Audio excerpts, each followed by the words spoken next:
तो आप सभी का स्वागत है और इस समय मैं है ग्रेटर नोएडा में और हमारे साथ बात करने के लिए ऐसी शख्सियत हैं जिनके चर्चे इस समय अगर सोशल मीडिया से लेकर इंटरनेशनल मीडिया की बात करूं तो आम से लेकर खास बने हुए हैं और सबसे बड़ी बात यह है कि बहुत कम उम्र में संघर्ष के बल पर अपनी एक अलग पहचान बनाई है और सिर्फ एक वाक्य ने पूरी राजनीति की दिशा और दशा बदल दी है। हमारे साथ बात करने के लिए उपस्थित हैं वो भाटी जी, जिन्होंने एक मौलाना को समाजवादी पार्टी की सांसद, वर्तमान में मैनपुरी से सांसद है, उससे पहले कन्नौज की सांसद रहीं और पूर्व मुख्यमंत्री अखिलेश यादव की पत्नी डिंपल यादव के लिए अभद्र टिप्पणी करने वाले मौलाना को जिन्होंने सबक सिखाया था। अगर देखा जाए तो ये दायित्व तो किसी एक व्यक्ति विशेष समाज का बनता था, लेकिन वो समाज कहीं और था। कुछ शब्द ऐसे हैं मैं यहाँ यूज नहीं करना चाहता हूँ, लेकिन भाटी समाज की अगर बात करूं, नागर समाज की बात करूं, जाट समाज की बात करूं, गुर्जर समाज की बात करूं, क्योंकि ये सारे समाज एक साथ कंबाइंड होके आते हैं और इन सब समाज को मार्शल कौम कहा जाता है। वो दायित्व तो कुलदीप भाटी जी ने निभाया था। हमारे साथ बात करने के लिए उपस्थित हैं। जानने का ये प्रयास करता हूँ और मेरा ये प्रयास ये रहेगा कि वास्तविकता इनकी राजनीतिक यात्रा की शुरुआत कहाँ से हुई थी और वो पूरा वाकया क्या था। इनको दर्द, इनको टीस, इनकी जो कसक थी वो कहाँ से उठी थी और उस कलेजे में ठंडक जो पड़ी थी वो तमाचे की गूंज सोशल मीडिया से लेकर इंटरनेशनल मीडिया में रही थी। सर, सबसे पहले तो आपका स्वागत है। नमस्कार पत्रकार महोदय। सबसे पहले तो आपका हमारे चैनल में, डिजिटल प्लेटफॉर्म में आपका बहुत बहुत स्वागत है। धन्यवाद पत्रकार महोदय। एक अरसा था, एक समय था, आप गुमनाम थे और पहचान आपकी रही होगी दिल्ली एनसीआर के इलाके में, नोएडा, गाजियाबाद, अलीगढ़, टप्पल, इस इलाके में। लेकिन एक वाक्य ने आपकी पूरी दिशा और दशा को बदल दिया। सबसे पहला मेरा सवाल ये है कि आपकी राजनीतिक यात्रा कहाँ से शुरू हुई थी और दूसरा सवाल ये है कि जो आपने पहचान पाई है वो पूरा वाक्य क्या था। सबसे पहला सवाल कि आपकी राजनीतिक यात्रा की शुरुआत कहाँ से। पत्रकार महोदय, मेरे फैमिली में आज तक कोई गांव का प्रधान, बीडीसी या एक मेंबर तक नहीं बना। मेरा परिवार एक साधारण परिवार है, यानी कि राजनीतिक कोई नहीं है पूरे फैमिली में। उसके बाद 2014 में जब सरकार थी समाजवादी पार्टी की, तो मैं माननीय जो हमारी पार्टी के राष्ट्रीय अध्यक्ष अखिलेश यादव जी है, उनके कामों को देखता था। तो उनकी एक पढ़ी लिखी और युवा सोच थी, यानी कि उससे पहले तक भी मैंने सरकार देखी। उम्र तकरीबन 44 के अराउंड हो गई है मेरी, तो उससे पहले की सरकारें भी देखी हैं, फिर ये अपनी सरकार भी देखी। तो मैं उनसे बहुत प्रेरित हुआ उनके कामों को देख के।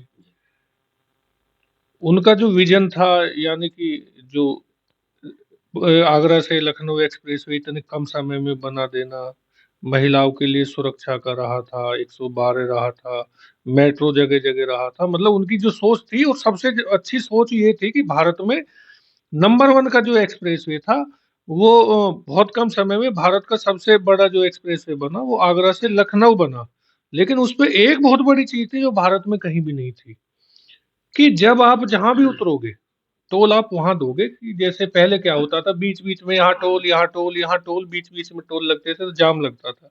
लेकिन हमें उतरना तो जो कन्नौज है वो टोल दे रहे हैं हम बीच में खड़े होके, तो जो जिसको सीधा जाना वो सीधा जाओ और कन्नौज वाले नीचे उतर के टोल दे दो। तो ये भारत का पहला एक्सप्रेसवे बना था। तो मैंने उनको, उनके जो काम थे उनसे प्रेरित होके, जब सरकार चली गई, कि सरकार जब होती है तो सरकार में तो बहुत सारे लोग सरकार से जुड़ते हैं।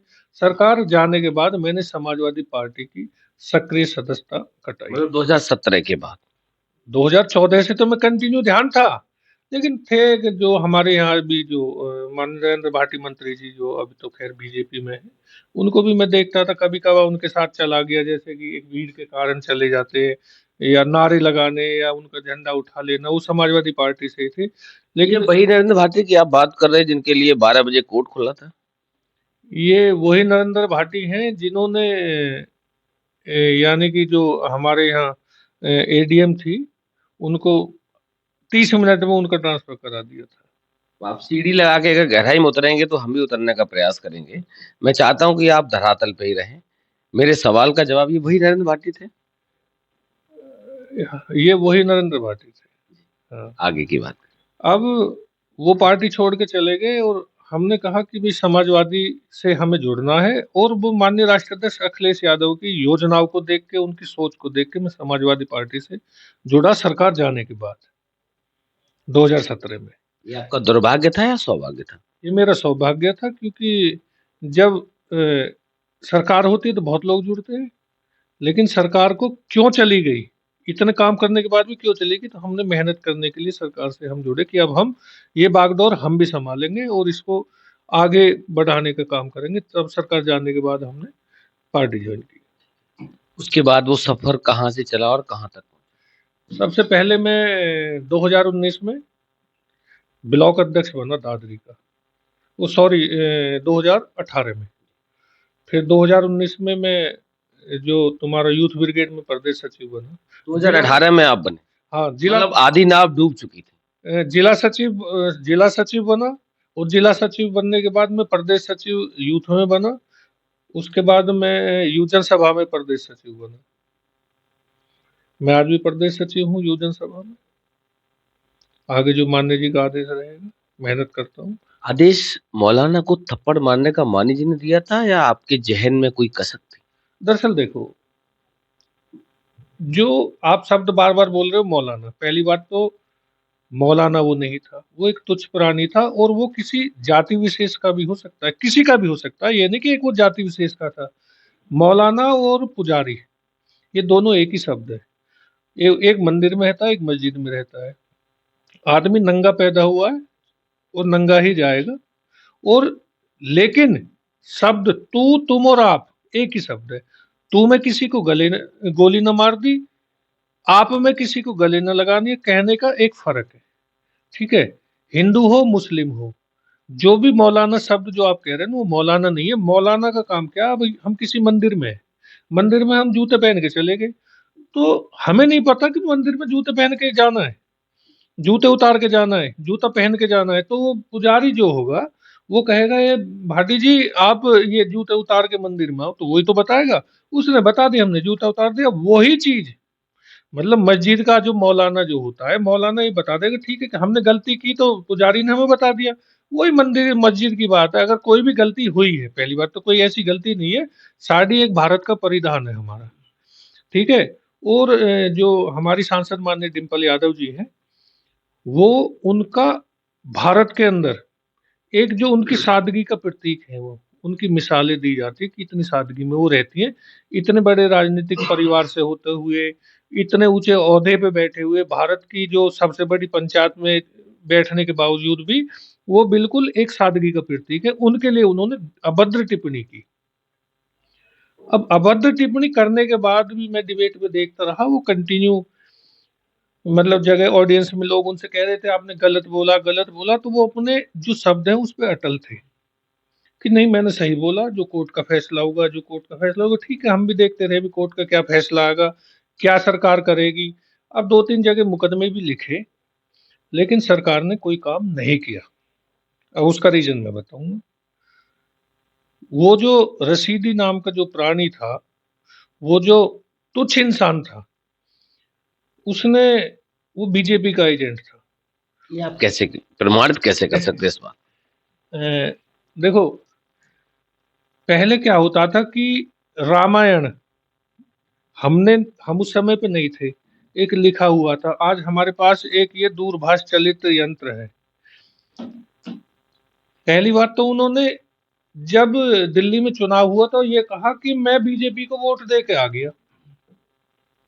ठीक है, और वो जितने भी उनके शब्द हैं, वो टोटल ही शब्द वो बीजेपी की तरफ होते हैं, और वो बीजेपी की बड़ाई करते हैं। वो कहते हैं कि बीजेपी तो मुस्लिमों की हितैषी है। भाई बीजेपी तो मुझे तो नहीं लगता, क्योंकि ये जो हिंदू मुस्लिम पे ही तो बीजेपी, देखो बीजेपी के जितने भी भाषण है, कोई बड़े से बड़ा नेता। अच्छा, ये प्रमाणित आप कैसे कर सकते हो कि बीजेपी हिंदू की हितैषी है और मुस्लिमों की विरोधी है? अगर देखा जाए तो सबसे ज्यादा दामाद अगर मुस्लिम बनाए हैं तो भारतीय जनता पार्टी के नेताओं ने बनाए हैं। पत्रकार महोदय, मैं वही चीज मैं आपसे कहने वाला था। मैं ये कह रहा हूँ, इनके भाषण से अगर हिंदू मुस्लिम शब्द हटा दिया जाए, तो मैं दावे से कह रहा हूँ, दावा कर रहा हूँ, कोई बड़ा से बड़ा जो इनका जो प्रवक्ता हो मेरे सामने बैठा दें, इन पे बोलने के लिए शब्द नहीं है। और जितने भी ये हिंदू राष्ट्र करते रहते हैं ना, जितने भी वीप के